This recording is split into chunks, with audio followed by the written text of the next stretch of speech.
अरे भैया पहले चीख के तो देखो। अरे बताओ पहले।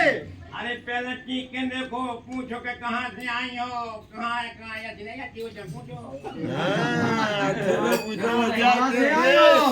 हम वो दूर से आए। बता दो आपको नाम। वो दूर से आए। कौन कहाँ से बता दो आपको गाँव कौन आए। हम यहाँ सागर राजा खेड़ी से।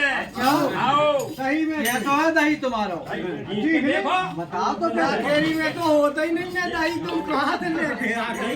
तो बेजा तो है। सुनो ध्यान से सुनो, ध्यान से देखो जो खट्टो काट सुनो। बताओ कैसे। क्या भैंस के छोटा गई हरियाणा है। तो कितने तो तुमने कहा था सुवार 10 दिन में डाला थे। 8-10 दिन में डाला था, सबको तो सुवार 10 दिन में डाला है, वो खट्टो हो जाए। अच्छा आओ ये बार ठीक हो जो तो अच्छा बहुत अच्छा है। आज तो जो भैंस के हवाई भी आनी है।